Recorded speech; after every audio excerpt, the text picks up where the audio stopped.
एक शख्स गाड़ी से उतरा और बड़ी तेजी से एयरपोर्ट में घुसा। जहाज उड़ने के लिए तैयार था। उसे किसी कॉन्फ्रेंस में पहुंचना था जो खास उसी के लिए आयोजित की जा रही थी। वो अपनी सीट पर बैठा और जहाज उड़ गया।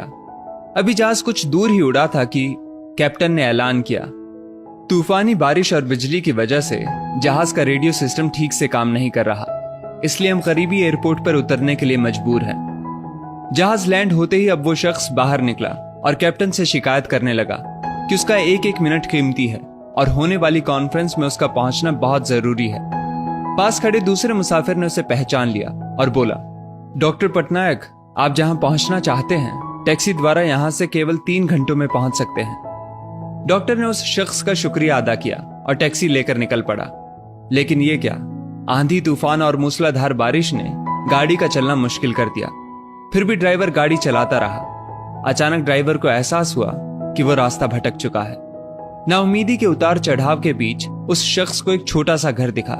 इस तूफान में वही गनीमत समझकर गाड़ी से नीचे उतरा और दरवाजा खटखटाया। आवाज आई, जो कोई भी है अंदर आ जाए, दरवाजा खुला है।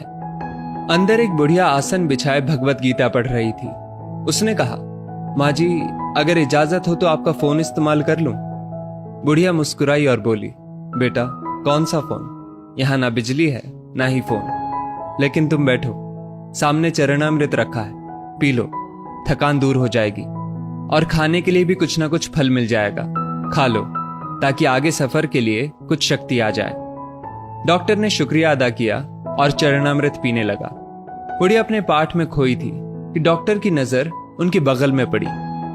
एक बच्चा कंबल में लिपटा पड़ा था जिसे बुढ़िया थोड़ी थोड़ी देर में हिला देती थी। बुढ़िया ने पाठ समाप्त किया तो डॉक्टर ने कहा, माँ जी, आपके स्वभाव और एहसान ने मुझ पर जादू कर दिया है।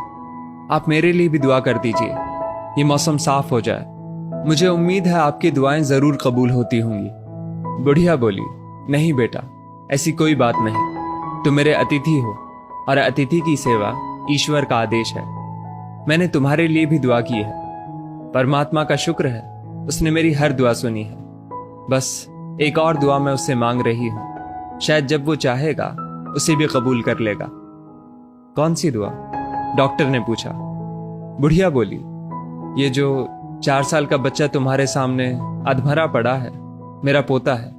ना इसकी माँ जिंदा है ना ही बाप। इस बुढ़ापे में इसकी जिम्मेदारी मुझ पर है। डॉक्टर कहते हैं इसे कोई खतरनाक रोग है जिसका वो इलाज नहीं कर सकते। वो कहते हैं एक ही नाम पर डॉक्टर है। क्या नाम बताया था उसका? हाँ, याद आया, डॉक्टर पटनायक। वो इसका ऑपरेशन कर सकता है। लेकिन मैं बुढ़िया कहाँ उस डॉक्टर तक पहुंच सकती हूँ? बच्चे को लेकर जाऊं भी तो पता नहीं वो देखने के लिए राजी भी हो या नहीं। बस अब बंसी वाले से यही मांग रही थी कि वो मेरी मुश्किल आसान कर दे। डॉक्टर की आंखों से आंसुओं का सैलाब बह निकला।